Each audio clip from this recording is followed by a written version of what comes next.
I'm gonna start really shortly. I'm gonna go refill my water bottle, and then we'll start proper.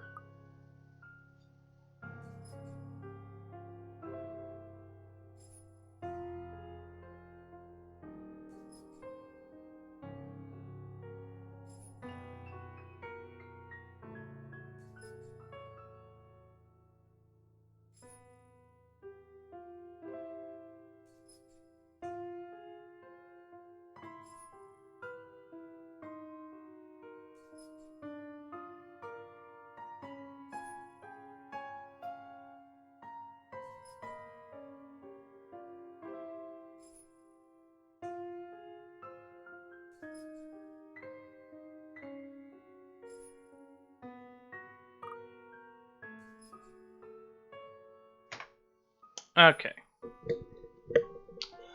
I think it's been roughly a week since we played this.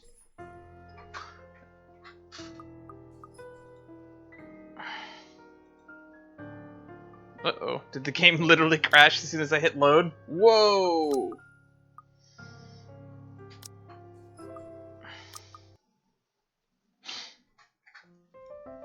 We're finally playing as a new character. Okay. And we can flip between these now.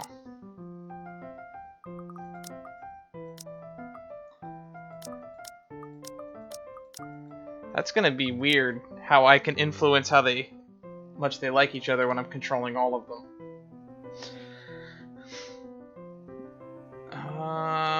Let's get a little context. It is far too easy to pay attention in Raptured. Well, that was a whole lot of nothing. They hang on to my every word and follow my every move. All of it would have been stifling had I not grown used to such stares. Most are respectful, some are hostile. If we are honest, and few are downright inappropriate. After all, I am. On a right. That guy is in some sort of military uniform.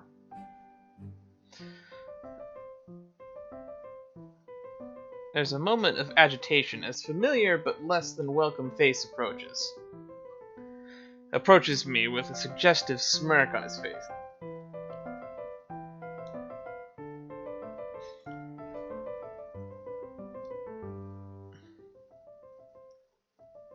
That's like the tiniest smile I've ever seen. It's actually kind of creepy. Of course, I have to keep a benevolent smile and greet him as I greet any good friend.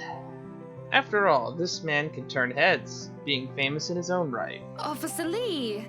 What a pleasant surprise. Oh, he's a police officer. I didn't think you'd have the time to attend tonight's party.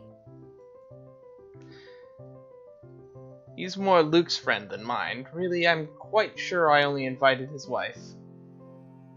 Much like I am only friends with the Chief Inspector because of Luke. Wait, is Ashton the Chief Inspector? Like, that'd be funny if he was, because then that would mean he was invited to the... He would, if he was the Chief Inspector, and she's friends with Hannah, then he probably was invited to the mansion. Oh, that's funny. I hope that turns out to be true. Luke is only friends with Rochelle because of me.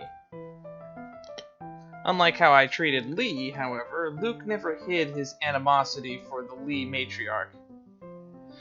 It was an odd sort of friendship where we would have awkward double dates. Okay, so she likes his husband, and her husband likes him.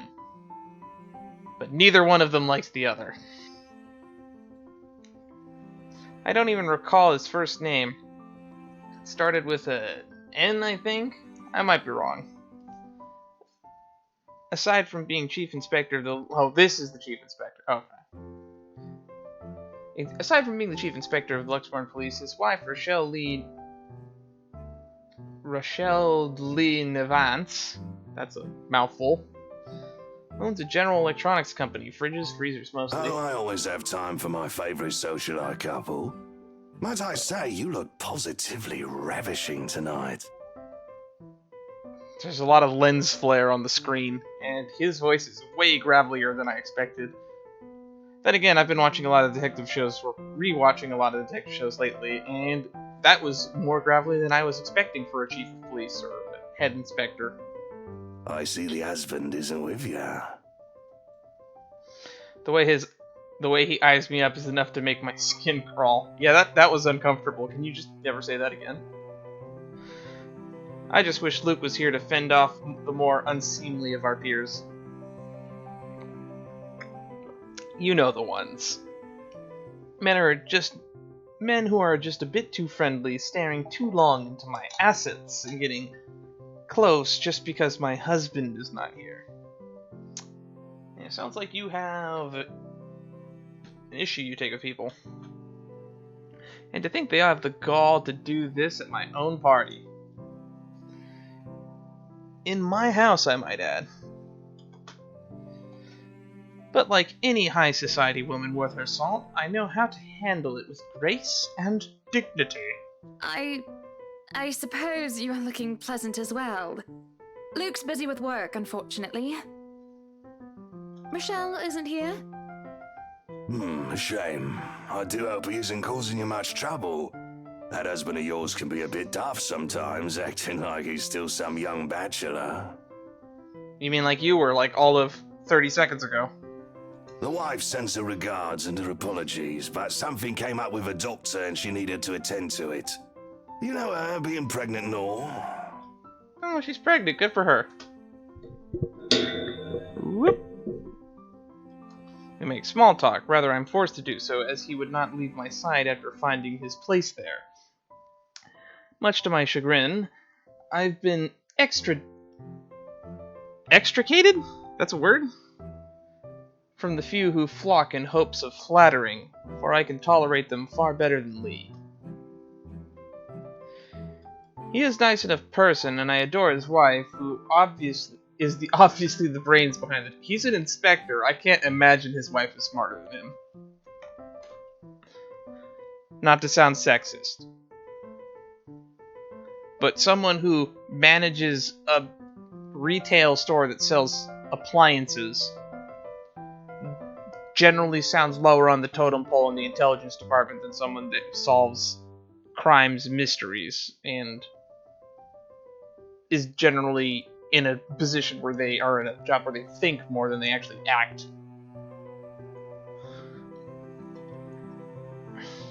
But there is something unsettling about him. I do not trust him as much as I want to. He regaled me to tales of Luxburn Police Department, a different affair to the usual gossip I'm privy to, and though I loathe to admit, is interesting nonetheless. I feel like that's not contextually in the proper syntax. I expect the topic of business to die out quickly, which would be understandable enough due to the confidential nature of his work. But oh boy was I wrong. Oh, so he's a sharer. So, we're in civvies, I steal and drive off with one of the police mobiles, right? In the mirror, I see the new temp chasing on foot and screaming about theft. Oh boy. Maybe the new temp is Ashton. The look on his face was priceless when I parked in the garage. Oh my. You made him chase you all the way home for a prank. What did Rochelle have to say about that? Yeah, what did she have to say about that? Oh, I just realized we left Isabella, like, in her office being chased by the weird murder ghost. And now we're cutting away to this a few days earlier. It's like, so we're actually making negative progress in this story. Rochelle has a strange love and hate affair with Lee, but they're married and she's pregnant with what I assume is his child. Unless she's cheating on him. He is a married man who did not grow up past his early 20s, judging by the way he acts. To quote Sean Spencer from Psych, I'm never gonna grow up. Surprisingly enough, they have been married for a good 20 years. So that makes him 40-something. A lifetime if you compare it to my marriage of 7 years with Luke. I, on the other hand, well, Luke is no Lee. I should be happy about that, I suppose. Although my darling did have his moments. The wife pulled my ear and gave me a good talking to, though. Besides, we live in a flat a block away, so it wasn't much of a grand chase. Weren't you living in a house near the countryside? Moved for work, you know. Or you probably don't. No, I don't. Yes, rich people problems. But a flat in downtown? I suppose if that's what you like. Oh, it's horrid. Hate that tiny place, no matter how convenient it can be for work. 55 square yards are not enough when you need to get away from the wife. I wouldn't mind a place away from the city. Even started looking at the ads. That is not the kind of information I feel like you should be sharing with your wife's best friend. But who am I to judge? I spied an interesting lot, actually. Heard it was finally put up for sale. Or that something mansion, you know the one with all the ghost stories. Oh, he was an interested buyer. I know what he's talking about. There are really only a few urban legends around here. The Ermagood mansion? I just realized that it's a pun on oh my god! That's the one. Worthy of a king it is. I'd buy it myself, but Rochelle would only gripe if I brought it up to her. Not to mention all the expenses a place like that will be a real fixer-upper. You also have to find someone willing to work there with how superstitious people can be. If it becomes a problem, just hire someone to do an exorcism. That's the second person that said we should just exercise the house. Actually, I do know of someone who could be up to the task. You remember the Ludgates party at their Christchurch summer residence? Of course. It was an excellent soiree. Everything was so classy, too. Such good taste. Okay, I'm no longer concerned about Hannah. Because the second the ghosts start popping up, she's gonna exorcise the demons. Oh, that place was a pigsty until they hired out this interior designer and they turned it into a bloody palace. She worked for the Exodus for their apartment in Soho too, and they recommended her when we were looking up pieces for our beach house in Porto Colom. Would her name happen to be Marianne? I think I have a business card, right? No, I must have left it in my other jacket. Anyway, she's called, what's her name? Marianne, I believe, yes. Marianne McCulloch, that is her. But truly, if anyone were to get that place in McCulloch, well, they'd be the envy and the talk of the town. And this is where she gets the idea. Okay, it's all coming together. Well, if you put it that way, I might just snatch it up for myself. This place was starting to feel a bit small lately anyway. Sure, a 3-story penthouse might not... 3 stories? A 3-story penthouse might not fit the definition of small for some people.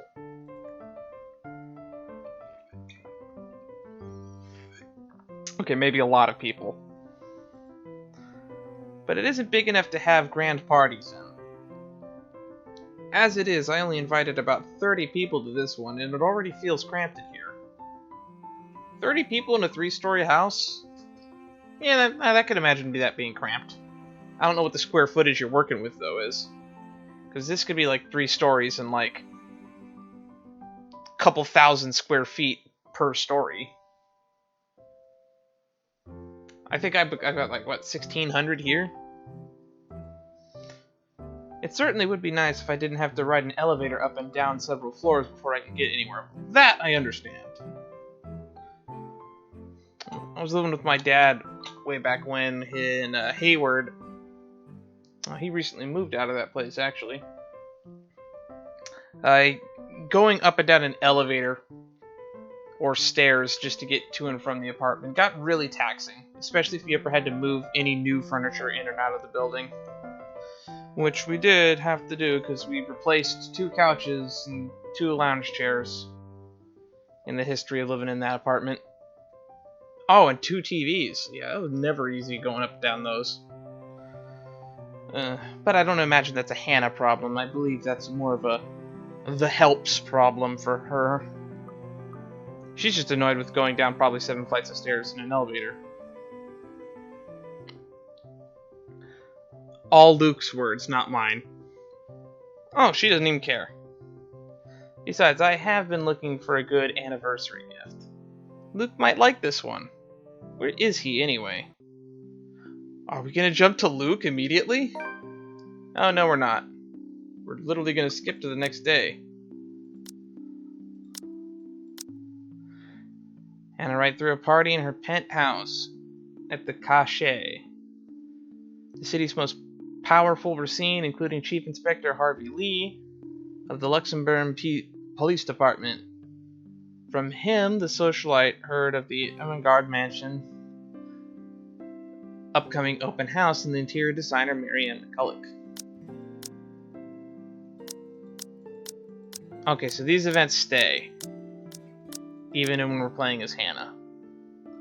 So this is we're probably going to play with Hannah until we catch up to Friday, would be my guess.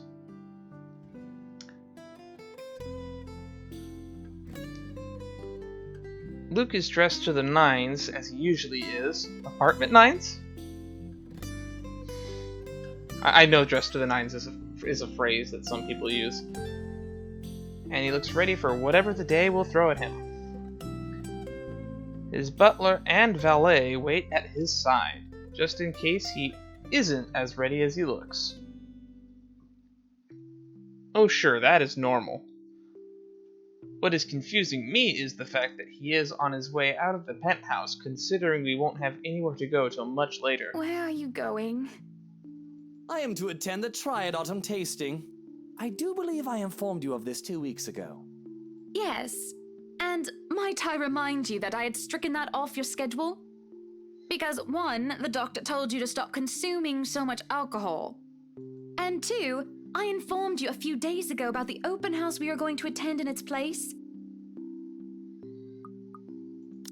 When was the open house? For on the 18th.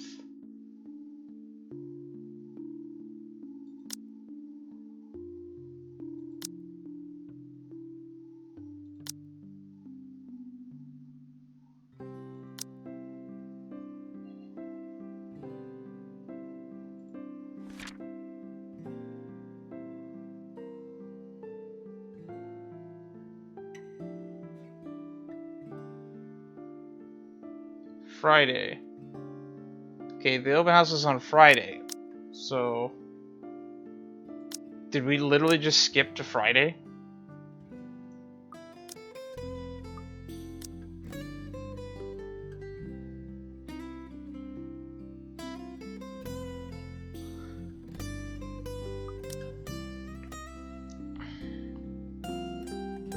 I wasn't paying attention when the title card. I guess this is Friday. I've even found this marvelous interior designer, Mary Ann McCulloch. It's a 3.5-hour drive to Cardiff. I don't have time for this. This is like that little party you threw all over again. You don't inform me of it, and you expect me to stay and be a gracious host when I have business elsewhere. You know how I operate, Hannah. Unless this was penciled in, I am sticking to my schedule. If I may intrude, the madam is correct. Your physician did insist you moderate your drinking, unless you wish to incur acute pancreatitis. And you did have this open house penciled in last Wednesday morning. Bullocks, I don't remember doing so. Well, you did. While very hungover, in fact. Wow, so he even planned on doing this before she did. Wow. He did. Moaned about me being loud, but gave in after some pushing. Perhaps that was a bit too cruel and manipulative of me, but... Whose side are you on? I am on the schedule side, so... Come on, Luke. You promised we'd do whatever I want this weekend. Gordon Bennett, fine. I am giving this house tour of yours a chance. But if it proves to be a waste of time, I am going to Cardiff, and you are going to take a cab home. Oof. Are we clear? Just a bit of husband and wife tit for tat, isn't it? All couples have their arguments. Once the honeymoon phase is over, as they seem to call it, reality sets in and that you and your partner might not always see eye to eye. This is where I consider myself to be a people person.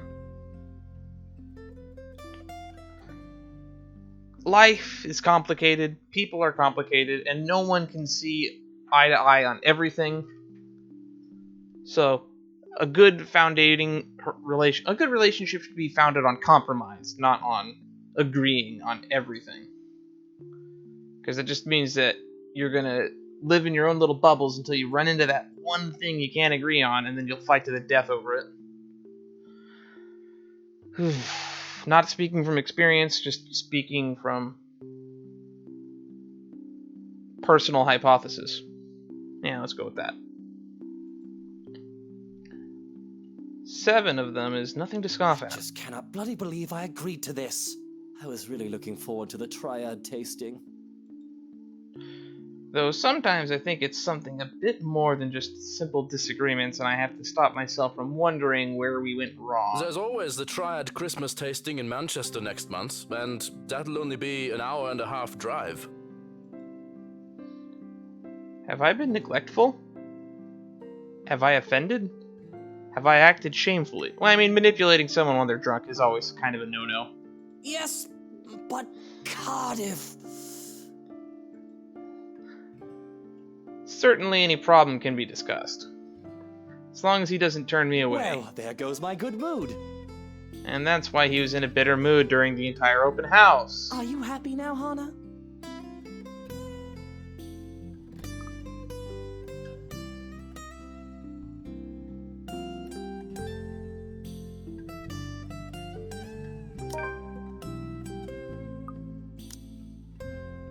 Oof. I am happy.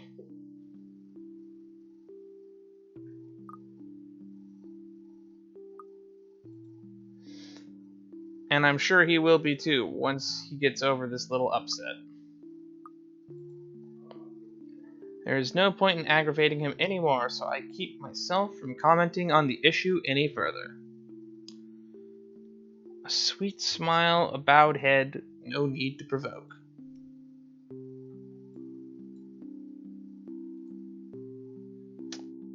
That is how I cope. So, when do we leave? Where are we even going? We're scheduled to leave after lunch for the Ermengarde Mansion? Das ist ja interessant. It's just Deutsch name. Is that infamous mansion, yeah? I have seen it from afar. It's a huge property. Very beautiful if it wasn't left abandoned. Certainly a house befitting lords and ladies of the land. I'm loving when these side characters are voiced, so I don't know how to read it for them. A house good enough for nobles, huh? It is well known then? I guess that doesn't make it a total waste of time. Our old sous chef mentioned going there for Halloween last year. We've not seen him since. Great. Not that I mind. He made terrible pumpkin soup.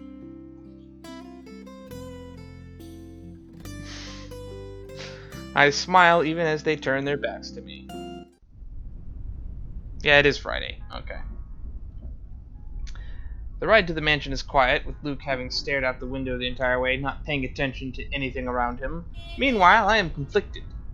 I don't know if I should apologize for changing his plans like that. But by the time we arrive at the mansion, and I see his eyes light up with a genuine interest, apologizing is the last thing on my mind. The whole affair with the Ermengarde mansion is certainly an interesting experience. The place had been renovated and restored by the owners to what they claim to be acceptable standards. The mansion itself looks like something befitting a fairy tale period piece. It is tastefully decorated. With a little bit of love and attention, I'm sure it can be a place Luke and I can call home. I mean, the decorum, from what I remember, is like 16th century. So yeah, of course it doesn't look nice by your modernist standards. And the number of prospective buyers that have come from powerful and wealthy of Luxembourg certainly did not disappoint, marking this estate as a prime property. The Lees were amongst the group who went with the Rose woman, and I saw a few other notable faces, though I did not really feel like mingling.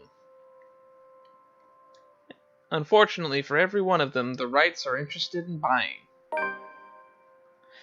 Oh, this is we finally get to see this from a different perspective.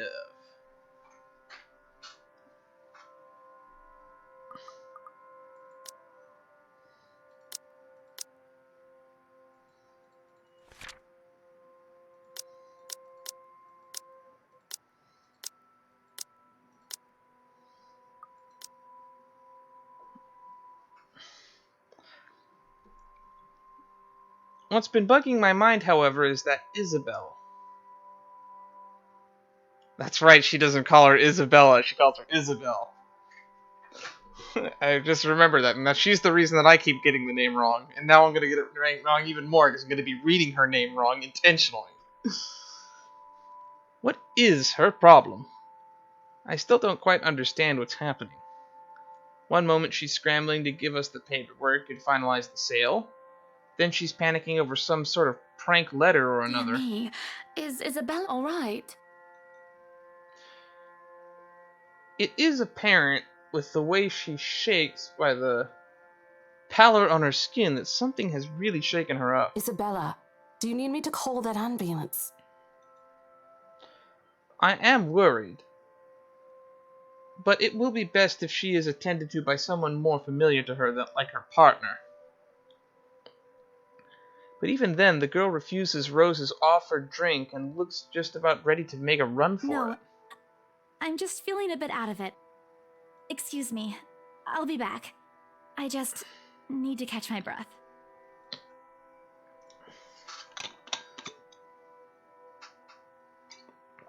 I didn't think when we'd finally get to play as Hannah, we'd actually even do any retreading with stuff that's already happened. I just always imagined stuff that would be going on in the background or concurrent. Always progressing forward or parallel. And as she does so, just as I predicted, and her partner follows like a concerned mother. There is an awkward air among us, as we are left in the wake of whatever that was. The others murmur and gossip with each other, speaking of the poor, daft girl, and telling the tale of whoever was not audience to the act in the first place. It doesn't take too long for the woman, Rose, to return and pull us aside into the study for what I rightfully assume is damage control. Rose invites Marianne in too, hoping to apologize to her as well. That guy's painting is creepy. But the woman refuses, saying she is not one for her client. Not one of her clients anyway. That leaves myself, Rose, and Luke. The last all too eager to make himself comfortable in the study, he looks no doubt already claimed as his I own. can't apologize enough about what just happened. Please forgive Isabella. She's been under a lot of pressure lately. She's young, and all those rumors about this being haunted just got to her head. And it must be this terrible heat, too. Not a drop of rain for days now. Days, you say? I'm in California.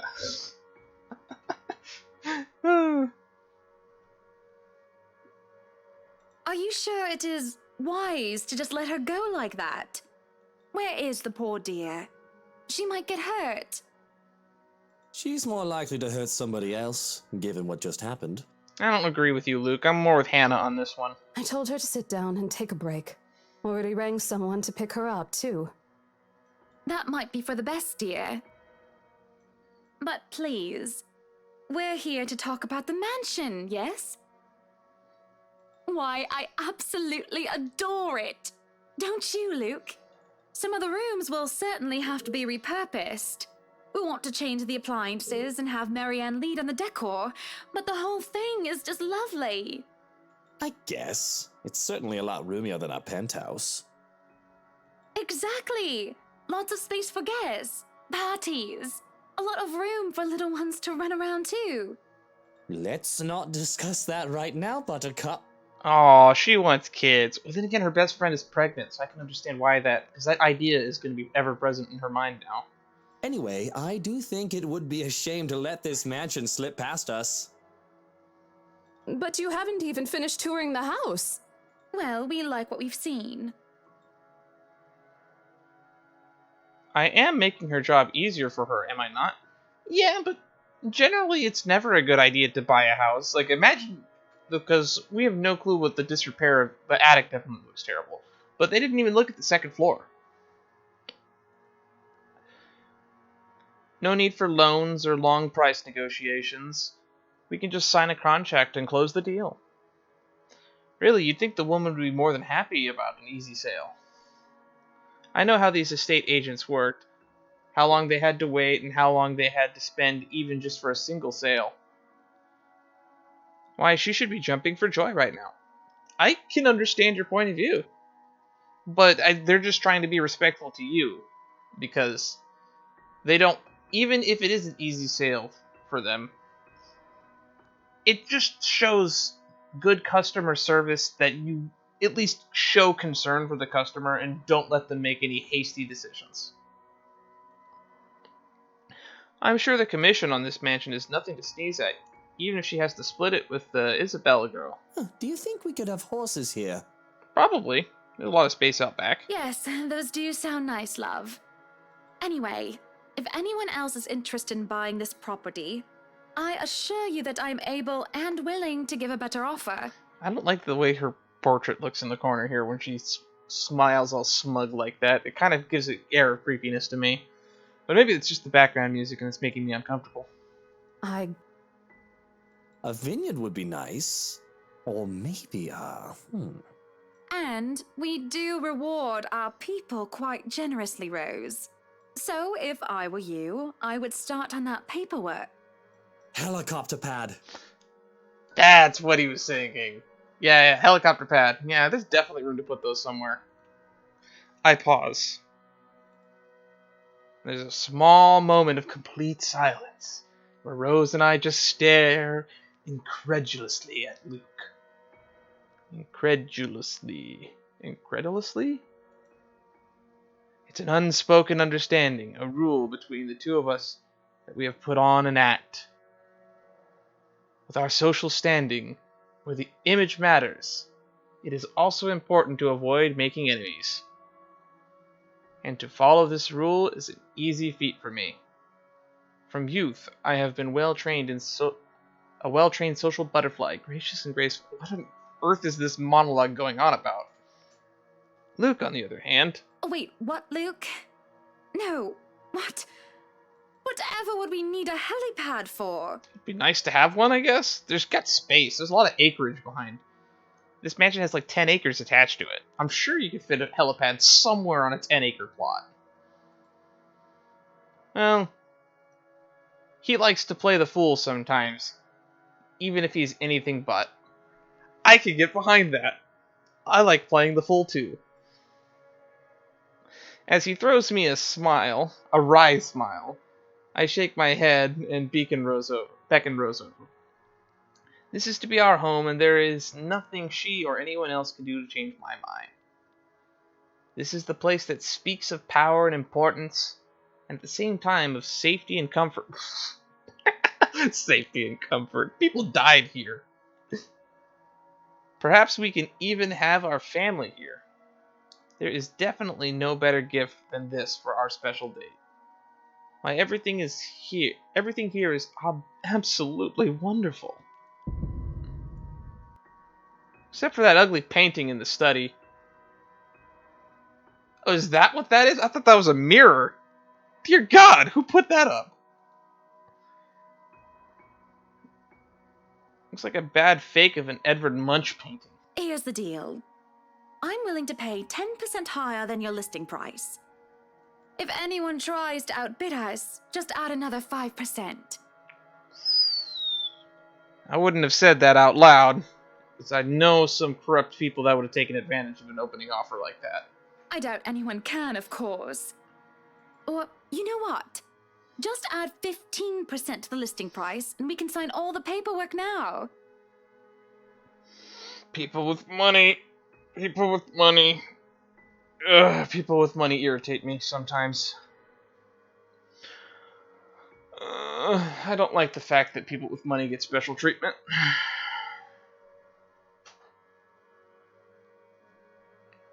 There's just a certain level of arrogance that comes with power. Let's see. Money is the root of all evil. If time is equal to money,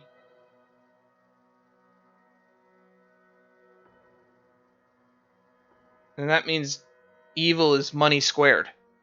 Or something like that. I guess, if that's what you want. That won't be any trouble.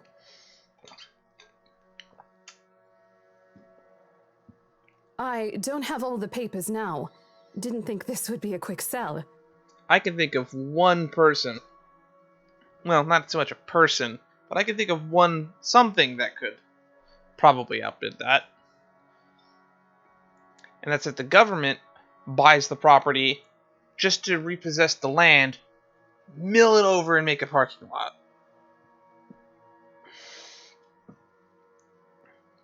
Maybe turn it into farmland. 10 acres is a lot of land, last I checked. Maybe not a lot compared to some farms, but it's a lot of land here, where I'm from. In England, 10 acres might be a lot too, actually. This is set in the UK, right? I'll have copies sent to you so you can look over them. And if you'd still like to finish the rest of the tour with Isabella's group, you're more than welcome to. No, I think we're good here. We'd appreciate a private tour of the place a lot more, I think. All right. Should I let Marianne in, then? Marianne? Oh, right. She's been waiting outside the study this whole time, hasn't she? I'll need to have a little chat with her to move this little mansion Please project do. forward. There is a look of apprehension when the other woman enters the study. Yet, like a professional, I see the moment where she steels herself and masks her worry. Admirable. We have this project then? Of course. Will you be needing anything from us? Having the floor plans would be a great start, just so that I can look at them beforehand. And if you could tell me when you're available for a meeting so that I can include it in my calendar? Oh, is a meeting really all that necessary, Marianne? Can we not do that over the phone? I guess we can send Johans to help you out. You two can start by getting rid of this ugly painting. A hush falls upon the room at my request. What painting? And lo and behold, the painting is gone. In its place, it was a mirror. God damn it. Get rid of that. Just throw it out. Oh, I had a sick feeling in my stomach. I hate being right sometimes. In its place, a mirror stands, which leads me to look at my own confused expression. Odd. Well, no matter. Back to the topic at hand. Marianne, dear, we are simply far too busy to meet up.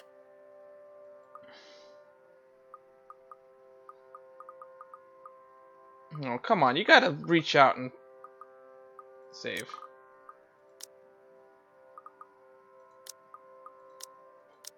I'll only get 10 slots. 10 pages of slots.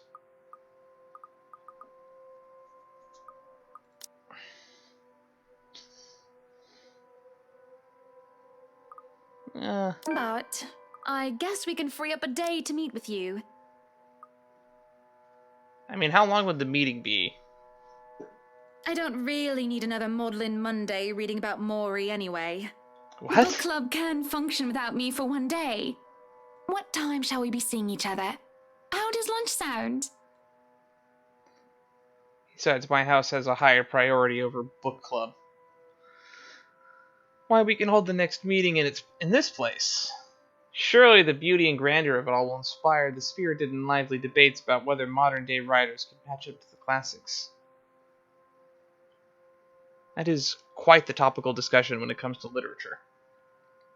Literature. Literal. Literary. Words. I might as well clear up the rest of my week to handle whatever affairs buying this mansion requires of me. Any social activity can be put off until Ermengarde, or rather, the Wright's mansion's grand debut. I'll have my fill of great parties and gatherings, especially when I organize them myself, unless nobody shows up, because this place is fucking haunted. That sounds good. Although, with a project of this scope, we might need most of the day to tackle your concerns. A more thorough inspection of the place is also preferable. Breakfast then! It's a date. It's really not. She's blushing. Alright, Monday, 10 o'clock sharp. We'll see you then. Actually, Marianne suggested that we meet at 9. But who was even awake at that unholy hour? Me. Tomorrow, to be specific, actually.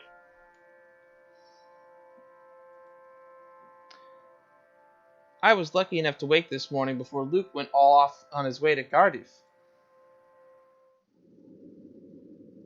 Ermengarde Mansion, afternoon. Well, maybe she's going to reach out to Isabella. And I hope that I can continue to remember that her name is Isabella. We say our goodbyes and shake hands and make it clear without outright saying that we now own this house. By the time we left the mansion grounds, sunset is almost upon us.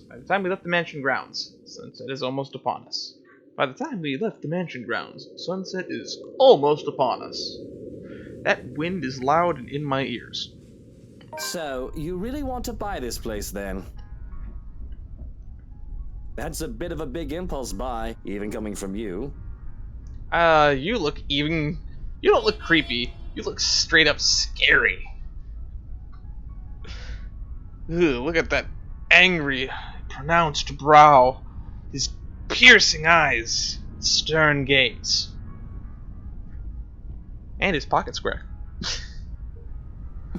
Not that I'm complaining. Oh, he managed to make it even more sinister with a smirk. I feel elation when I hear those words from him. It's not every day one is able to please someone like Luke. Hey look, there's the real estate office. Starbucks. How is that not a knockoff of Starbucks? They should just change the name to Starbucks at some point. I'd totally go to Starbucks, even though I don't drink coffee if they called it Starbucks. Just off of the pure parody of it. He gives away false flattery to sway those who starve for his attention and approval. But in the privacy of closed doors, he would often express his grievances. He neither censored himself in front of me, nor spared me from his criticism. You have been saying the penthouse was getting a bit too small for you. No, you were. Happy anniversary! Oh. That time of the year already? Oh. Oof. He forgot about it last year, too. Oof! Double oof! I understand that he's a busy man, but... Is that why you want to buy it? Yes. You don't like it? I do. But I remember you used to talk about how you wanted to live next to the beach. Botany Bay, Kent. That's what I need to look up. I'll look that up later. I remember the sea. Water that stretched on for miles and miles, as far as the eye can see. As a kid, I loved our beach trips, swimming all day as much as I could. I was a well-behaved child, and the only time I was ever truly difficult was when I refused to get out of the waters. Even when my fingers had gone all wrinkly, you mean pruny. And even when they managed to pull me out of the water, there was always sandcastles. The day before we married, I told Luke I wanted a house on the beach and a dog. And a kid or two. None of those came true 7 years later. That was a childish dream. Living next to the beach is so impractical if you really think about it. Do you really believe that? I don't know. It's not a bad thought to see you in a bathing suit every day. Thank you, Luke. The man gets where he's coming from, at least. Maybe another time, love. See, now that's a nice art. She looks happy. She looks genuinely happy there. We still have forever, don't we? He says nothing, only grabbing my hand and holding it tight, as we spend the rest of the ride home in silence. I miss the sea. I'm amazed you can't see the sea from your penthouse window. Then again, I don't know how geographically located Luxburn is. Sick and hovering over the loo at 3 in the morning, the picture I paint right now is hardly glamorous. A horribly fishy taste is left in my mouth as I throw up what I had for dinner and hate the acrid stench that fills the lavatory. Great, she's bulimic? Is that the right word, or is it anorexic? I get these two mixed up all the time. The burning sensation at the back of my throat is no help whatsoever.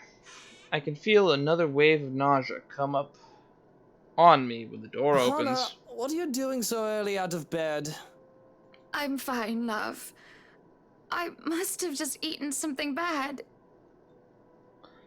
That's all I managed to say before vomiting again into the porcelain throne. Lovely. Just go back to bed, Luke. I'm going to clean up here. I refuse to look at him. I don't want him to see me like this. The last time I've had a horrible morning retching into the toilet was during my college years, being the life of the party. Thoughtless and shameless, I had thrown away months of frivolous merriment and pointless hookups.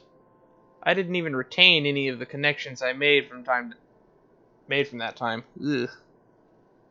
I don't think I want to meet this version of her.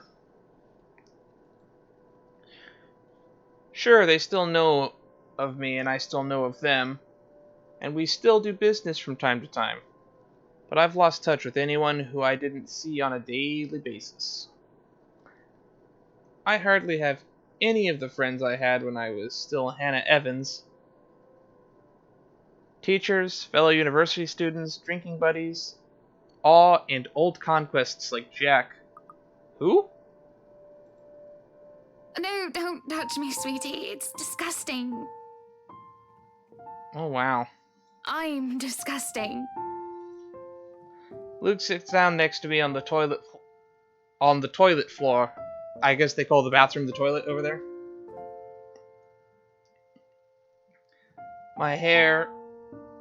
To hold my hair even as I cough up more fish. He wipes the vomit from the corner of my mouth and just stares. Do I need to fire someone? I don't feel sick. Just feeling a bit under the weather, dear. It's been unbearably hot as of late, hasn't it? Okay, food poisoning, not bulimic. Got it. I do wish it would rain. Are you sure it wasn't those sweets? I told you not to eat those sweets. Now not the time, Luke. Maybe. Well, don't laugh. Well, I can't help if you make that sort of face. Well, their marriage did last 7 years, and that's more than I can say for most marriages.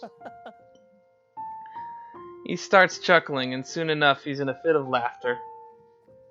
This scene is happening next to a loo filled with sick. This scene is happening in a loo filled with sick.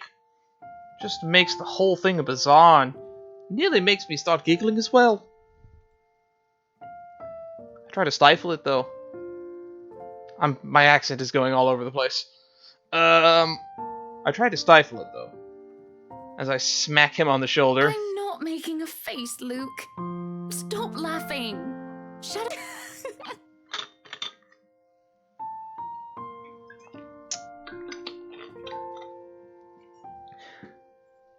When he would not stop laughing, I let myself go as laughter bubbles from my own throat, and I forget whatever ill feelings pegged me.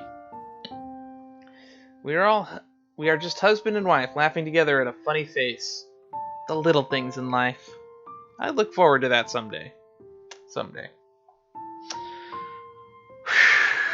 Moving on.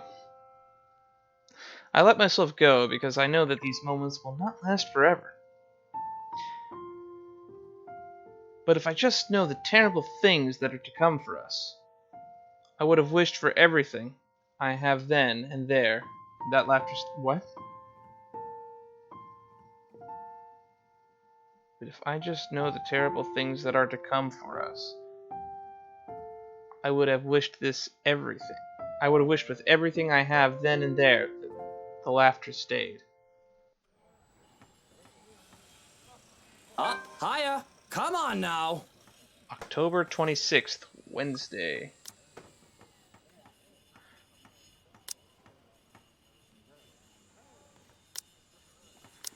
Oh, we jumped far ahead now.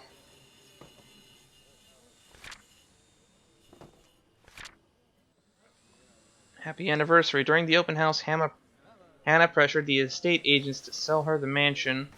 The Wrights also met with their interior designer during the ride home.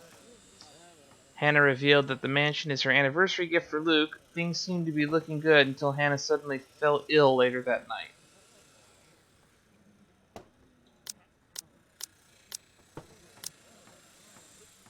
We jumped so far ahead.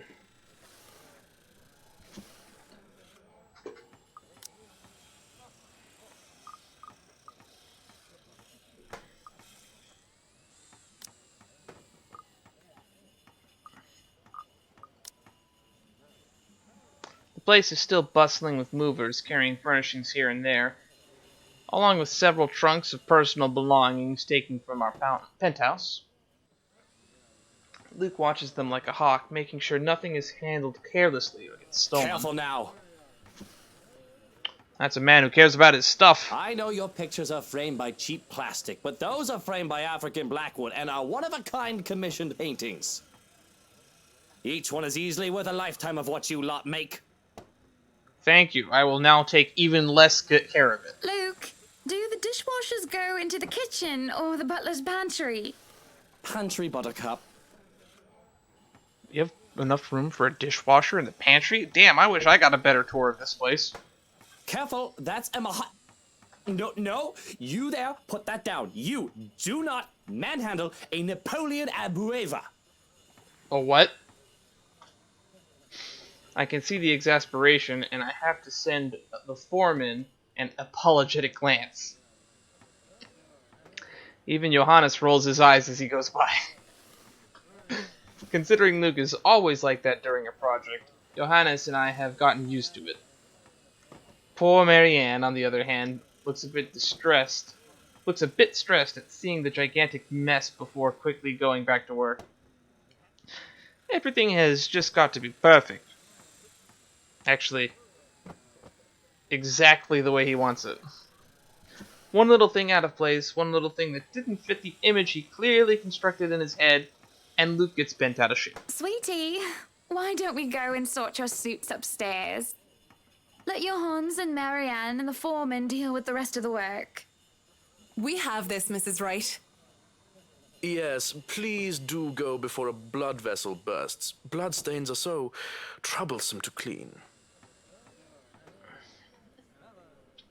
Taking him by the hand, I lead him upstairs into our bedroom. Finally, we get to see more of this house. Oh no, we get to see more of this house. This place has been arranged first so that we can get some rest, no matter what state the rest of the mansion is in. I am definitely glad I came to lie down on a soft, comfy bed after what has been a busy morning. Watching Luke act like his life depended upon getting this move done is tiring on its own. Watching Luke act like his life depended on getting this move done is tiring all on its own. There we go. And to think I have a whole day of this ahead of me.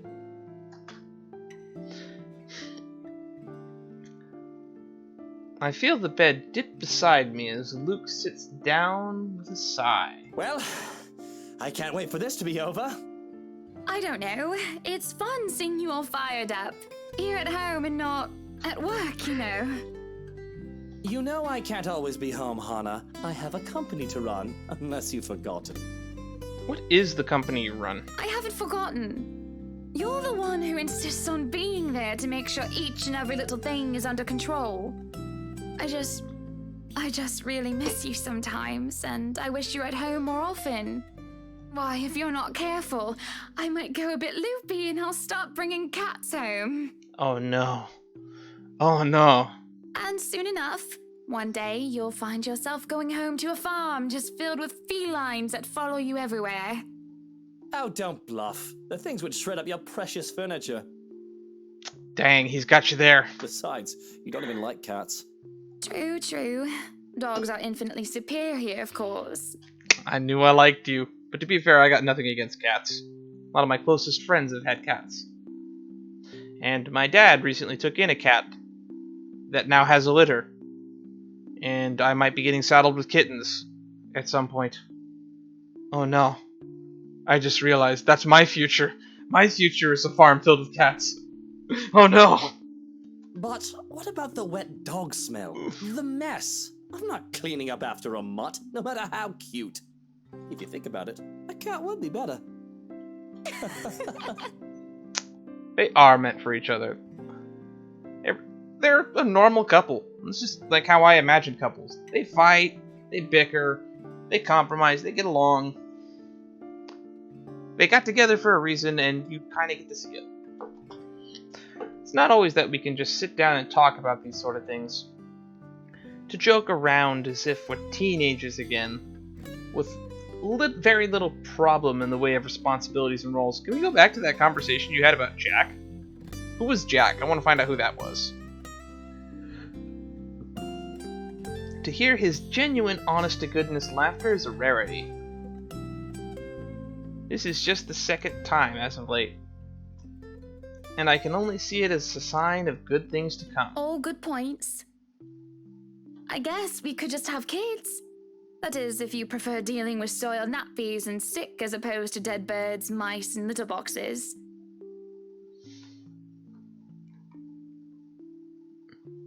I mean, that's a baby. Kids are a little bit of a longer investment than that. I look forward to kids someday. And that's probably the main reason why I still don't have a girlfriend, because most of the women I meet don't want kids as long as they live, and that's probably a clincher for me. I've already told Marianne about turning the second bedroom into a children's room. I guess sometimes I don't know when I'm crossing a line. Yeah, he looks mad now. I didn't say that I'm a good comedian, did I? Not this again. What? I wasn't being serious. No, you sounded serious to me. It's not something you take the piss out of. What? I don't know if that phrase fits here. Having a kid is a big responsibility, Hannah. Yeah, but is it bigger than running a corporation? I'd like to think so. We've talked about this, haven't we? I'm not ready to be a parent. I'd probably end up killing the little brat by the week's end. You wouldn't be around often enough to kill it.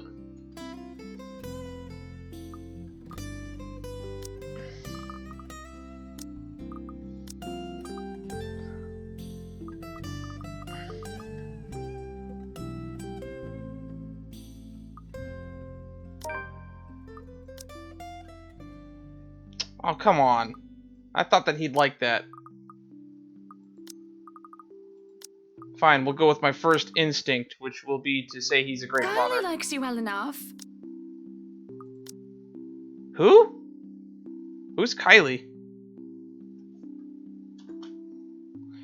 The mention of our little goddaughter places a conflicted look on his face.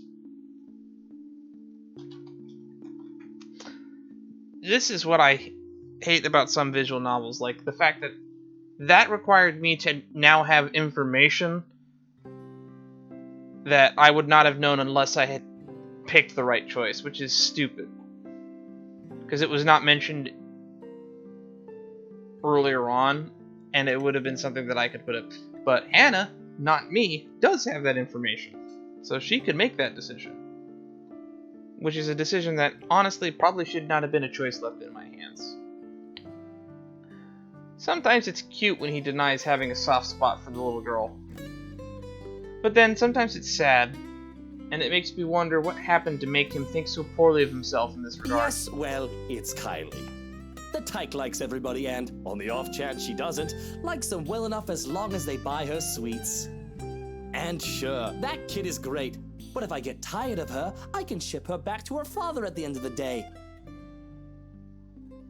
Spoken like a true man who takes care of not his kids. Having kids of our own will be a whole different monster entirely.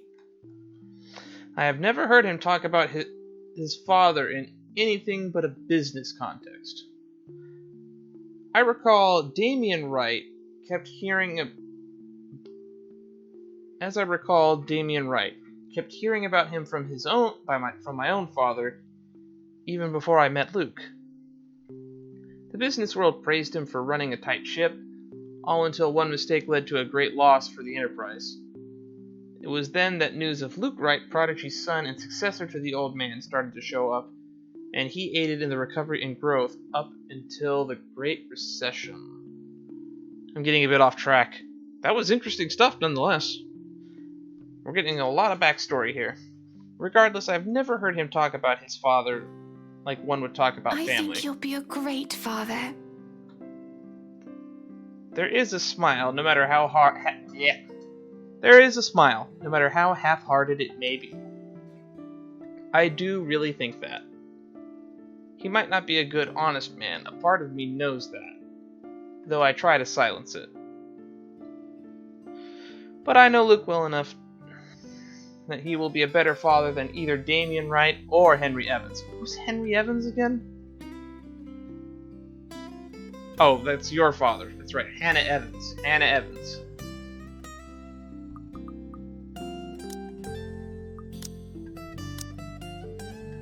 Hannah Wright Nee Evans.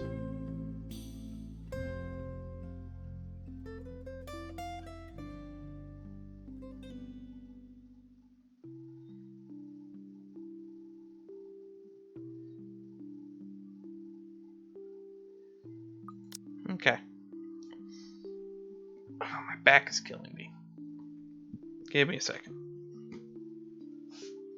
Oh.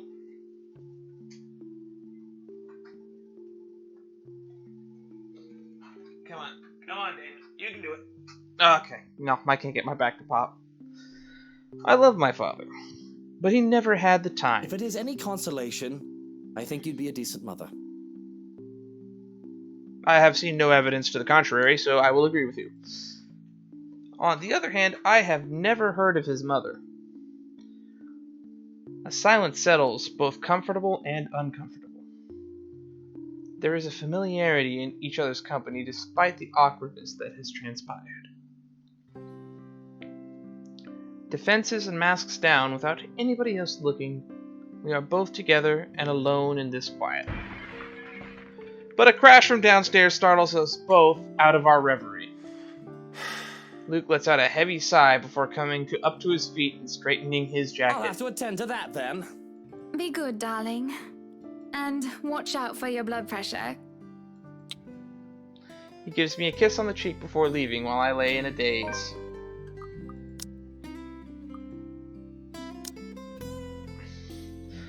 The Wright couple have moved into their newly bought mansion today and was already preparing for a housewarming party. During a short break, the couple had a brief discussion about children. Luke didn't sound too welcoming of the idea.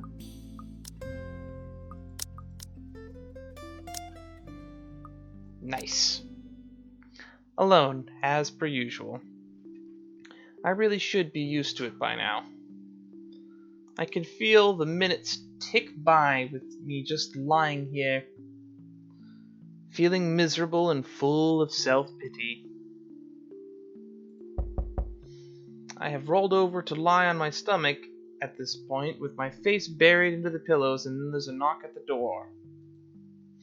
Grumbling at them to go away doesn't work as a voice comes from the other side. Madam, the photographer from Luxury Living is here. Who? Okay. Wait, is that today? Oh, yes. People had caught wind of our new mansion. The very moment we left the open house, Luke had boasted he could acquire the property in no time and allowed a photo shoot for an interior design magazine to be scheduled today. Well, there were complications, and it took longer than usually does for us. In a minute, Hansi. Johannes, if you could at least make it through the end. Johannes, if you could at least make it, if you could at least make it through the end. Oh, I can't do that voice. Maybe I can, but I'm not gonna try. Tell them I'll be right down, Hansi. Why can't we play as Hansi? I like Hansi. Let's hope Hansi isn't very Hansi. The mansion grounds have been one of the first things to be fixed up, aside from the bedroom. Although it's still a work in progress, it had a promising start, and I can already see the flower patches. Luke's favorite daffodils stands out easily, having been transplanted from the pots that used to litter the rooftop of our penthouse. Well, he likes flowers, that's cool.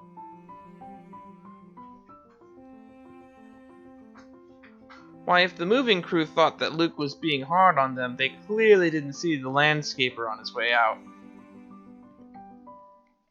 The man looked like he was ready to faint, and Luke seemed ready to kill him by the end of the discussion. Oh no. It's all coming together. It is in the gardens that I see him standing near the flowers in quiet admiration. He is hard to miss, the hulk of a man that clearly did not belong, and the big backpack and suitcase he has with him makes him look much larger. It is a peculiar sight seeing someone who looks like he does handling a little delicate thing with such care. He looks up from the gardens and does a double take before a friendly face replaces his serene expression. Miss Wright, yeah? Hi, Zachary Steele here from Luxury Living, ma'am. I completely forgot that he was a photographer. Hope you weren't waiting too long. But it looks like you're still moving in, huh? Thought for a second there my calendar was wrong and I came here too early. The one and only. Welcome, welcome to Maison de Wright.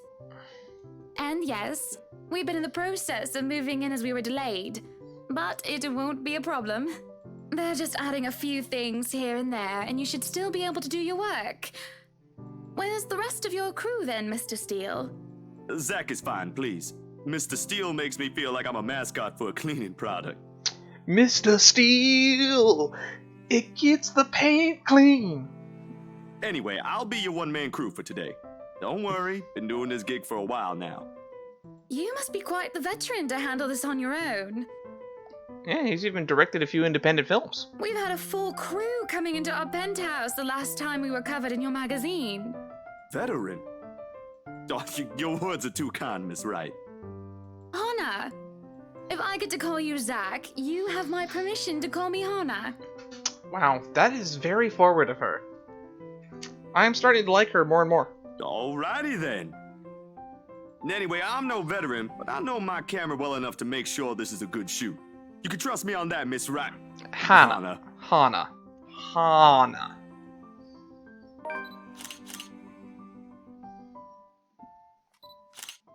Monsieur de la photographe. Zachary proves quickly enough that I can, in fact, trust him. His skills with the camera and experience in the industry at the very least. He is kind and courteous, listening and following as I lead him around the house. A really nice fellow as he treats our household staff well, whenever we cross paths with them. I answer his questions to the best of my ability, and he is patient enough to answer mine whenever I get curious enough. For one, I asked what the bags are for. They are quite the magician's toolkit. From inside he had procured several items to embellish the interior with. Bowls of fruits, lemon trays with peppermills, stacks of cookbooks, cutting boards, glass canisters filled with colorful nuts and grains brought in the kitchen setting. So it's just a bag full of props. Okay, that makes sense. For the bathroom, there were white towels, seashells, decorative soaps. There are other things as well, too numerous to count, all in a large backpack and suitcase. Tricks of the trade. Softens up a room, makes a place feel more homey, and fills it up with texture. But you guys probably have better stuff I can use for this. No lights. Don't tell me all of these are just props. Well, I've got my tripod here. For things like these, natural light is best. Yeah, from what I remember in a film class I took, natural light is always best. But you can store certain these like folding white things that you can use to reflect a little bit more light to brighten up a spot if you need it. But other than that, yeah, you don't really need a lot to add a lot of light. I'll just have to set the shutter speed to a real slow setting, and as long as nobody steps into the shot, it'll look great. I don't really know a lot about messing with shutter speeds. I try not to mess with it if I don't have to. Rack focusing is nice, though, if you ever get to mess around with that. Oh, it better.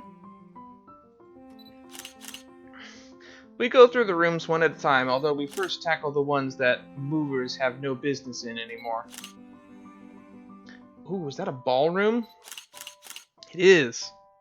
The ballroom needs a little preparation with its grand design. That chandelier is moving. Although there is some trouble at first, the wide open space and the pictures being backlit. In the kitchen that Zachary props... It is in the kitchen that Zachary's props came in handy. Considering how Johannes kept the place so neat and sterile, one can practically eat off the floor. I believe that. We carry on touring the house and taking pictures where we can, with the exception of the rooms which have not yet gained any purpose or design. Too bad I can't take a sneak peek at his photos yet. Funnily enough, he is using a traditional camera. I didn't even know film still existed. With the way he speaks, however, I can see that he knows enough about his craft that I'm not too worried about botched photographs. I imagine photography must be cathartic for him. Judging by how at ease he looks while taking pictures, I bet he's going to make copies of these because he's planning on investing. He's encasing this joint. He's going to break in and exercise this place.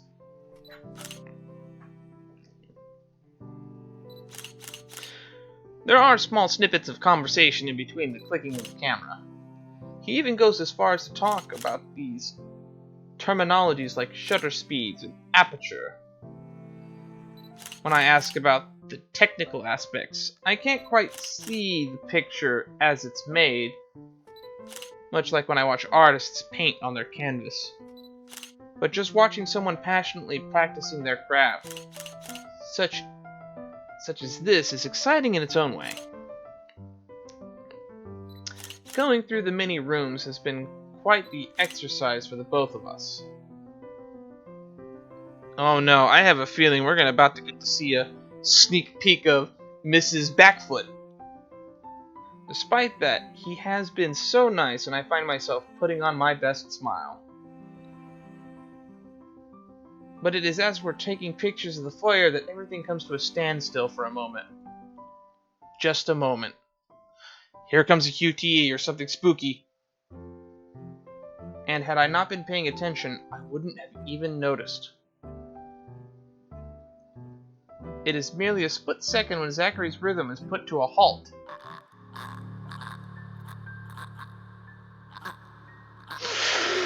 Nope. His finger doesn't move to release the shutter. Yet he also doesn't pull the camera away from his face.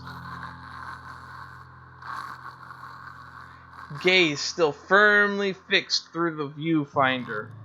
His hands shake and there is a light sheen of sweat on his forehead. Zachary? No response. Zach, is something the matter? This is spooky shit. There's hallucinogens floating in the air vents. Something is causing this. Please tell me it's not actually supernatural. Lowering his camera, he blinks and stares at something behind me before shaking his head. Turning around, though, I see nothing that could have gotten his attention. Oh no, there's nothing wrong. I just remembered something, that's all. Let's get back to the pictures. Can you move a bit more to the left, yeah? I struggle to respond this time. There's a sudden weight on my back and an indescribable tightness around my throat.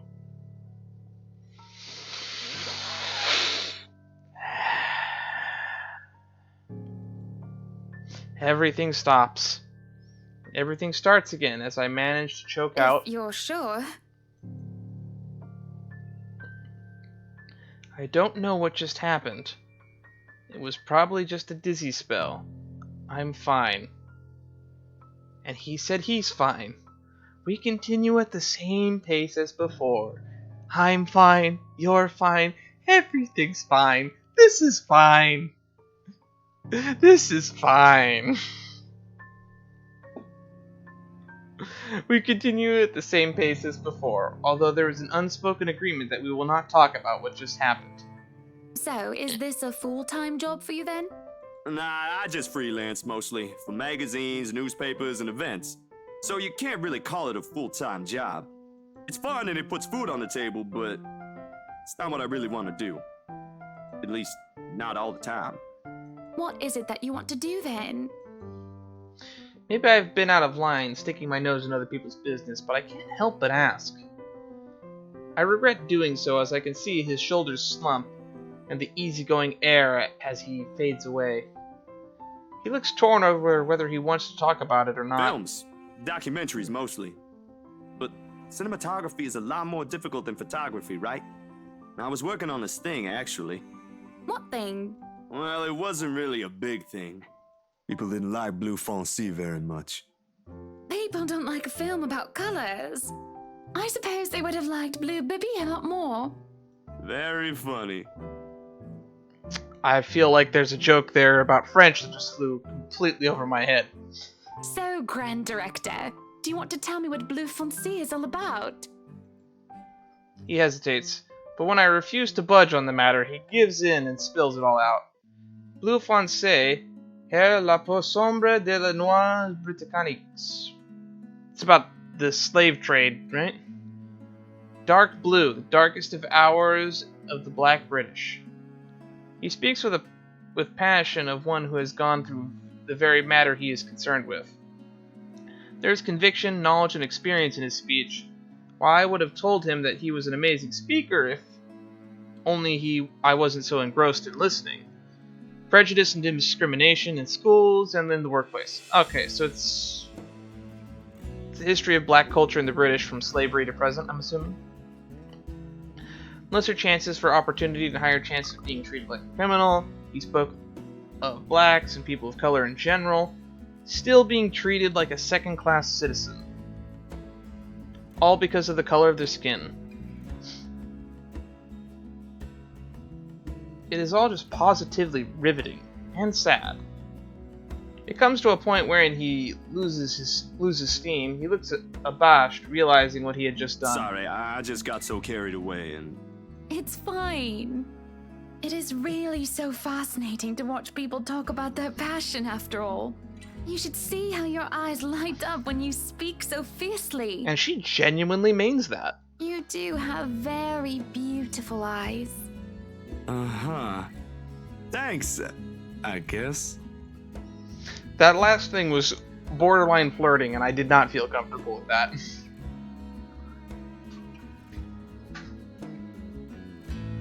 I want to say that I understand where he's coming from, but I really don't, do I? I was born with a silver spoon in my mouth, and I've lived a charmed life. It hasn't been perfect, but the difficulties I've been through pale in comparison to what others experience on a daily basis. I certainly do not know how I would have fared were it any different. Would I still have met Luke? Would he still have loved me if I were any lesser? What was your home like? These things you talk about, it sounds like you've... Well, I don't mean to pry, I mean. Live with my older sister and my grandparents. We had a shop selling all sorts of things below our flat. And well, I was one of the few non-white, non-British students in class. I didn't get pushed around or anything straight up. Even then, I was one of the biggest kids around. Yeah, you are big. But a pencil and notebook would go missing, you know? Oh, that I knew. Children can be so cruel at times. Of course, it may be a slightly different story when you've had personal guards and the stolen item is not a pencil, but an expensive heirloom. So what about you? How you liking your new house? It's pretty impressive. It's nice, I suppose. You suppose? Not big enough? What? No, oh, don't be a bully. It's just that. I understand if you don't want to talk about it. I was a little girl, all dolled up and treated like fragile porcelain, with nursemaids waiting on me hand and foot, all the material possessions anyone could ever want. I could ask for on a whim, and it would be handed to me just like that. But I barely saw my parents. Just goodbye kisses in the morning before they went off to who knows where they were needed next. I saw them more often on the telly or in the papers than I ever did in person. I remember my old house. It was a lot like this one. Big walls and big holes, but nobody in it. Not really. And that's why you hide in social interaction, huh? It makes you think how alone you are. Pensive mood overcomes us, and there's a moment where neither of us are sure how to go on from there. Things have gotten too personal, yet it isn't wholly uncomfortable, like as if we've been friends before. Well, that's normal, ain't it? You just moved here. You'll make home out of it yet. He certainly makes it easy to believe that. My childhood house is indeed a lot like this one. Just as large and extravagant, and just as empty. I hope he's right. So, Monsieur le Photographe, you've covered the one and only Ermengarde mansion. What's next on the agenda? The interview? Boring. It's an interior design and housing magazine. And they want to know what Miss Wright has to say about her interior design and house. Honor Wright thinks she bought a magnificent house that she can certainly brag about. Blah, blah. Boring. You know what they should print more of? I watched an interesting documentary the other day. Blue Fancy, The Darkest Hours of the Black British. I recommend you watch it. Nah, you can't put that in the interview, because then it makes it look like he's... what's the term? Self-promoting. Those are the things that people should know about. What do they care if I use a purple or green bowl of fruit in my kitchen? People, right? Oui. People are shite. You could say that again. What do you think? Do I look good with this angle? I strike a pose while he's being busy, looking at taking it back for a moment, probably not expecting me to just go and say such a crass word. But he recovers quickly, and after snapping a few shots, he grins. Vous êtes belle. Okay, we gotta cut the French down to a minimum, because I would like to be able to read and understand what you're saying. If it was Spanish, maybe I could pick up a little bit more of it, but French, I know almost nothing about the language. You want copies of these ones? Yes, please. So, the big boy knows French. You must have wooed a few ladies. Unless you're into gents. Either way, French is, after all, the language of romance. I have actually never really heard anyone in real life say that to me. No, I don't know about quoting fancy poetry. But I've made lunch for a girl before, and they did like that fancy French cuisine. Can you cook your best? I can cook just about anything as long as I know the recipe. C'est magnifique. C'est magnifique, I do know that one. It has been too long since I've had a nice and proper chat with a good friend. No, Lee certainly is not a good friend. It's almost like this is an interview. It's like we're reading an interview script.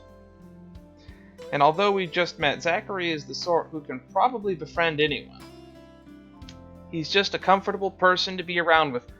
That's the kind of person I try to be. I try to be likable, approachable, and I try to make friends with pretty much anyone I meet. I'm not the type to get into trivial fights. That's reserved for family. Me and my siblings fight over everything. A bit too comfortable. The photo shoot went by a breeze, and somewhere along the way, as we talk and laugh, I find myself getting a bit too close without realizing. He'll give me a strange look until I back off, and he'll go back to asking questions after I agreed to do his little interview. and it's just odd. Well, no. Me being friendly isn't that odd. That's how I am. Zachary is the one that's being odd. Why anyone else would absolutely welcome the extra attention I give them, he on the other hand looks almost flustered about it. He should be used to different personalities by now, having to deal with various people when he works, and if not, he needs to start. Perhaps nobody has shown him attention of this kind, but he's a big boy, he should be able to handle me. All it was, all it is. A friendly touch here, a pretty smile there, a gentle swaying of the hips as I move around.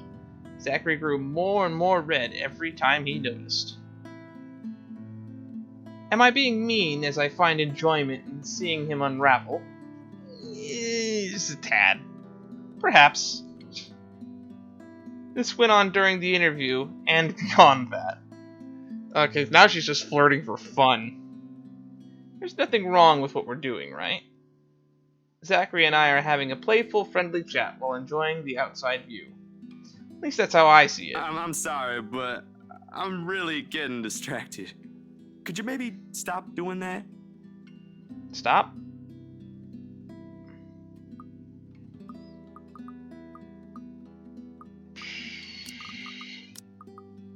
I'll stop if it makes you uncomfortable, sweetie.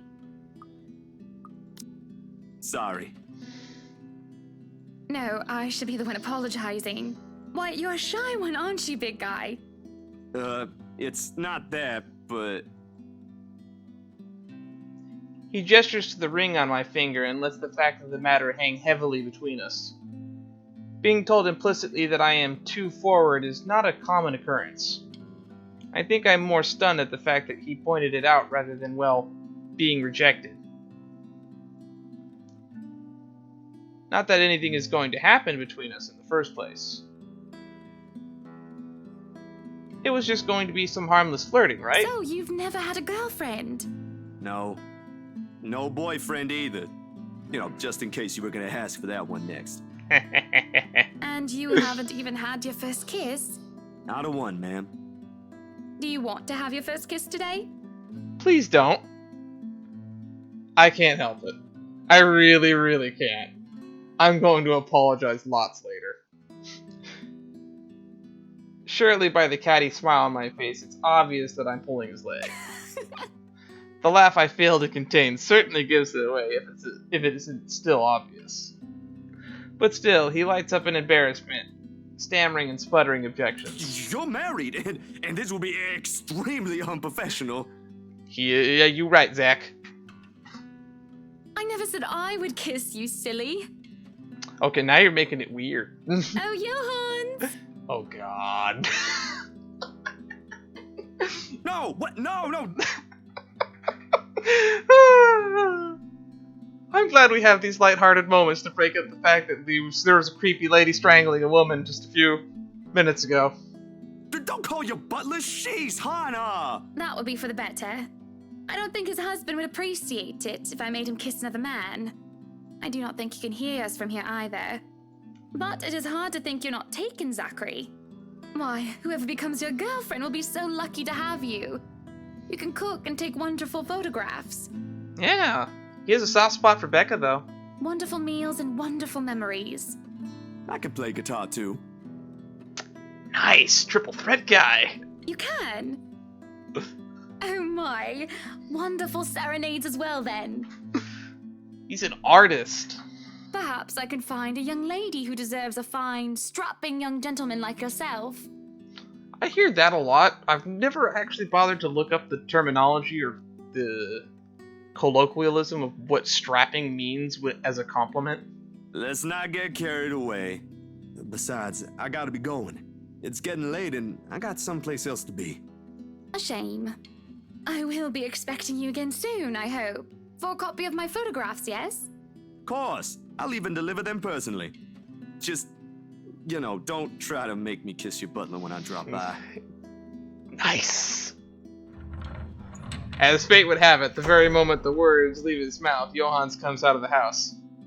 Judging by the slight raise of his brows, he has heard only the tail end of that sentence. There shall be no kissing of any butlers under this roof. Danke. But you are not under a roof, are you, Hansi? Oh god, she's gonna keep pushing this, isn't she? To my amusement, he takes a step back, safely placing him within the threshold of the foyer under the roof of the house. Clever boy. And just as ever, he is quick to return a sardonic reply. I am now. Gotcha. As I was saying, madam, it's about time for supper. Will I be needing to set an extra place at the table? Oh, what? No, I was just leaving, actually. So, you have a good night, Hana. And you too, Hansi. It was nice to meet you, Zach, honey. You have a safe trip. He nods, and the grin on his face as we say our goodbyes is the sweetest that I have ever seen. I lingered, looking out for him, with his relatively tiny bicycle backpack safely secured in a basket in the front, and suitcase hooked on the back. I watched as he went down the path towards Ansem Village, until he is nothing more than a blip in the horizon. I cannot help the small smile on my face as I go in for supper. Charming young gentleman.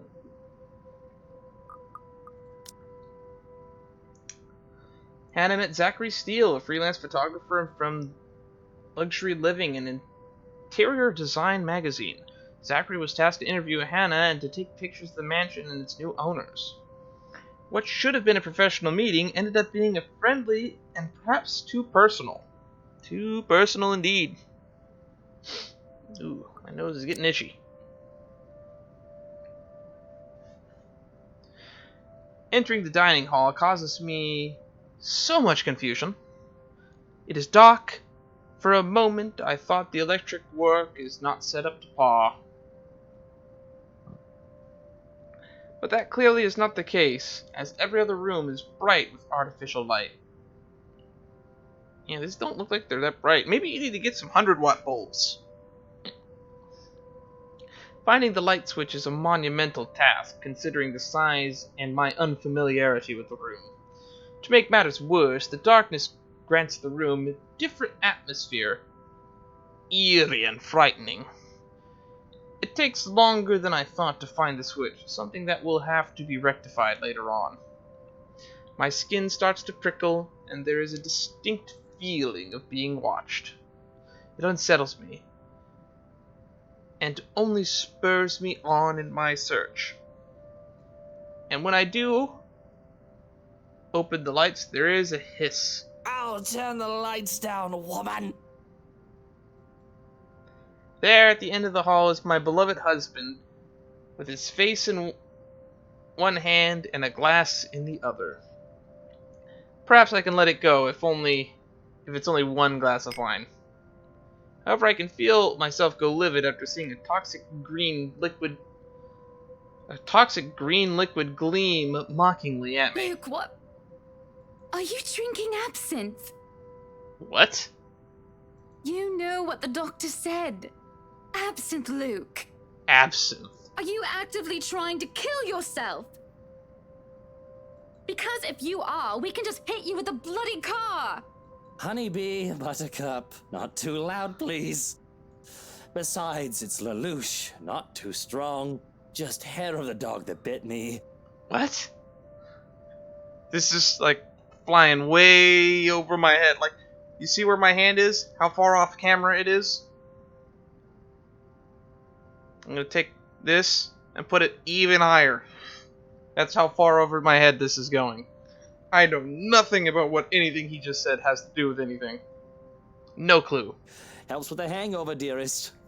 What? You drank? When? This morning, love. Don't be mad.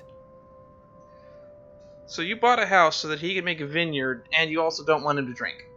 This relationship confuses me sometimes. I just needed a few drinks, having to deal with those simpletons. And maybe I had one too much. You don't see me whinging about you leaving me to handle them on my own. I had to attend the photo shoot and interview with Luxury Living. You know that. That was more flirting than interviewing. Let's not make this about me, Luke. This is about you and your drinking problem and... Oh, I don't know, Hannah, darling. What if my drinking problem, as you like to call it, is linked to you? I don't think it is, but let's not go there. If we think about it that way, this discussion is about you. That was pretty mean of you, leaving me alone to do all the work like that. You can't use the interview as an excuse either, honey. I was informed the moment your little interview was done.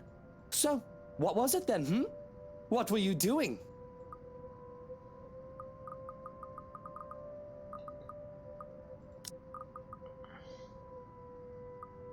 I'm gonna be honest. I was talking with Zachary, the photographer for Luxury Living. I have no reason to tell lies. It's not like I'm guilty of anything. I'm a little flirty. But as Luke's expression turns, he makes me feel like I actually am to blame for something. He has a way of making me laid bare with just a look. That had really struck me when we first met years ago. That giant Negro? Oof. You were having a secret meeting behind my back and it was with him? What are you implying? I'm implying nothing. I'm just worried. You know better than to trust those media types, Buttercup. He must have been really friendly to occupy your time like that. But all he's looking for is his next big headline. He's a photographer for an interior design magazine. Doesn't matter. You let one little thing slip, one wrong move, and it'll blow up in the telly in the morning. I get where you're coming from, Luke, but unfortunately I know way more about this guy than either of you two do, so pretty sure that's not going to happen. He'll go to his journalist friends to gossip and make a quick quid. How much is a quid? Does anyone know? Oops, I skipped some dialogue. His eyes were the first thing I noticed about him. They were like nature. The grass, the trees, wonderful, breathtaking. Now as I look at him, they're nothing but the same shade of green that the bloody damn drink in his hand. He was a perfect gentleman, Luke. I can't say the same for you as of recent. Excuse me again? We're talking about you, Hannah. No, I am pretty sure we were talking about you and your drinking problem, Luke, Wright. Hangover forgotten during the course of this little spat, the man jumps to his feet and seethes. It looks like he's barely stopping himself from throwing the nearest thing he can find. Oh, it is not a problem. I can stop whenever I want. Okay, when do you want to? And even if it was, I think you can very well stay out of it, as it only affects my own kidneys or liver or whatever the bloody hell that shite pollutes. Little column A, little column B. Whatever aftermath that occurs because of your little chit-chat with the Negro affects the both of us, however. Look, Luke, nothing will happen. You have to relax. It was just a friendly chat. Well, now I think I'm getting jealous. Or I would be if it weren't for this damn headache. Maybe you should drink more. Maybe. Supper is spent in silence with nothing but the occasional sound of silverware. A grand feast has been served. Well, grander than usual anyway. Most likely due to Luke's complaints of stress. I cannot make heads or tails out of that, so I better read to see what that is. I think those are oysters? A platter of native oysters for starters, and a tranche of turbot with a purple sprouting broccoli, lemon, capers, anchovy sauce. What? Oh, yeah. Ooh, I know what that is though. That's flan. To finish it all off, black tea, golden syrup, sponge pudding with custard. What? Sponge pudding? What on earth is sponge pudding? Is that what they call flan over there?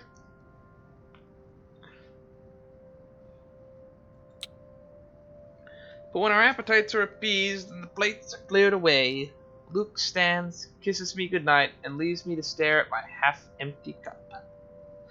Lonely in the lull of night, I sit in a house too big, too empty, foreign and unwelcoming.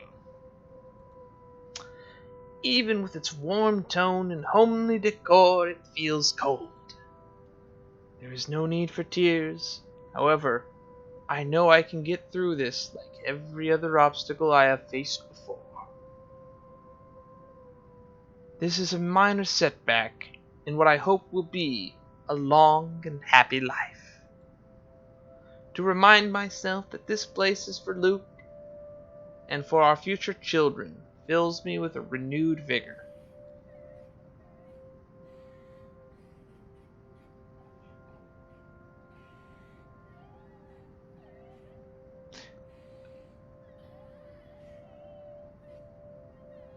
I'm not the only one who hears that, am I?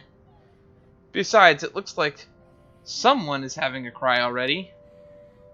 The wailing is far away and muffled, yet at the same time it shakes me to my very core as I hear it. As if the suffering is just standing right beside me. Hearing it sends a chill down my spine and makes my skin prickle with goosebumps. Who is that? Curiosity sinks in as I follow the sorrowful sound into the kitchen.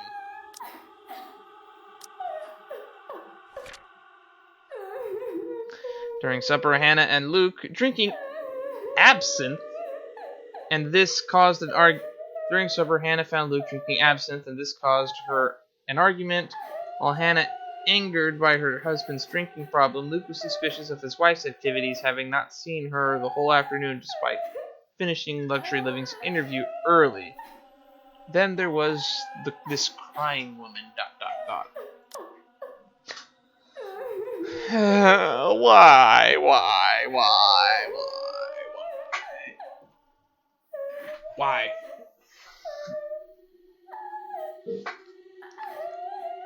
And into the wine cellar hatch. Nope. Hello? Is anybody down there? I am curious and concerned, but there is no way I am going down into that dark and humid underground. Thank you, Anna. I agree with you. Let's leave and pretend we heard nothing. I am not as enthusiastic as Luke, who considers himself quite the connoisseur. However, I also cannot bring myself to go to bed with this racket going on. If it's one of the household help, they will surely need some talking. After all, this wouldn't be the first time I've gone and found one of the maids sobbing her eyes out over one thing or another. As professional as our staff are, they are still human. More often than not, it was either Johannes or I who would calm them down, who would help them figure out how to go on about things. Unfortunately, I am not in high spirits right now, and I'm not so wholly benevolent.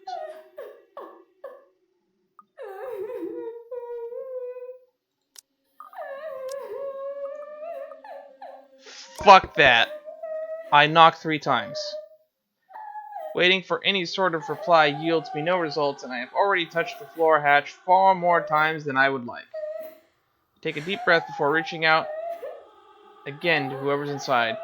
I have learned from experience that people respond better to kindness than threats. Shouting angrily would not help coaxing them out. You in the cellar? Do come out. We don't want Luke waking up and finding you in there, do we? That man would go ballistic thinking someone was trying to steal his precious wine. Was that supposed to not be a threat? Because that sounded almost like a threat. A veiled threat. Still nothing. You can have a good cry. Just not in there, yes? Why don't you come out here and we can have a cuppa and you can tell me all about whatever it is you're bawling about? With how long I am standing here, however, I'm starting to think to myself as a fool. I did not want to acknowledge the other feeling I have, especially as the wailing took an eerie turn. The thought of being played with didn't sit too well with me, and I had to stop myself from getting too hot-headed as I try one more time. You come out of there! That is an order from the lady of the house, do you hear me? Why, I ought to... Fuck!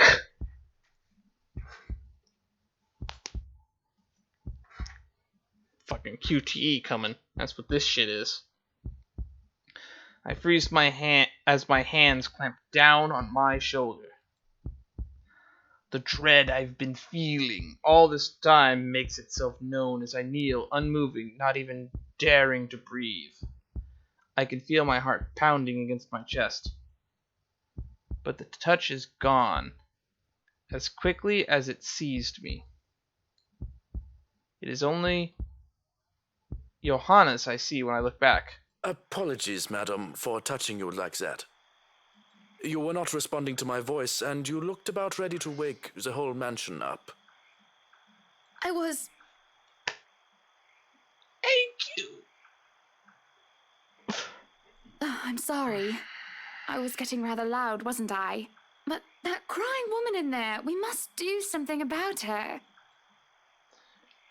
He grows silent for a moment and just looks concerned. At least I'd like to interpret it as concern, given how stoic our head butler usually is. Or rather, it must have been concern, as he takes off a glove and presses the back of his hand at my forehead before his worrisome inquiry. I beg your pardon. What crying woman? Never mind.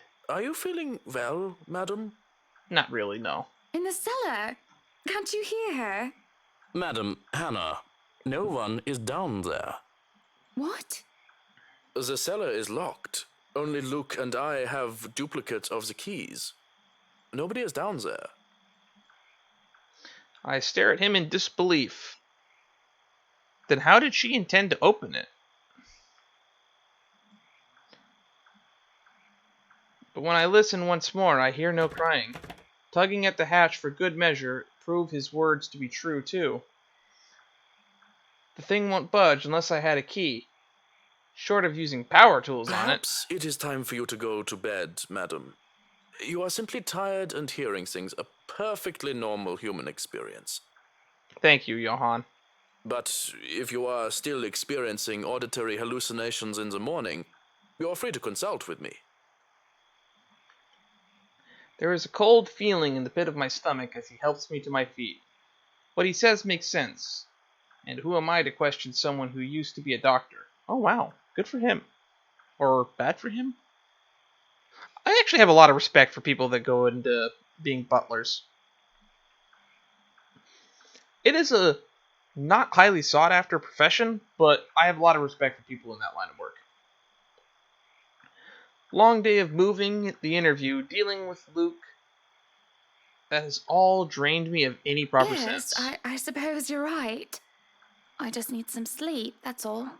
Of course I'm right. Go on then. Gute Nacht. Gute Nacht. Good night, Johannes. Good night, house. Good night, house. It's just fatigue. That's what I keep telling myself, although I can't ignore the strange feeling in my gut. Either there is something wrong with the house, or there is something wrong with my head. Little column A, little column B.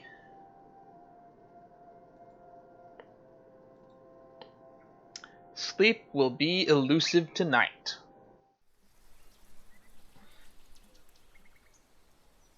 And I think that's a good enough note for us to end. We've done quite a lot as Hannah, and it's almost been 2 hours. So we'll leave this for next time. I've had enough that I can take. I got stuff to do in the morning. I think I would like to go to sleep, if I'm even going to get to sleep tonight. So until next time, I will see you in the next stream.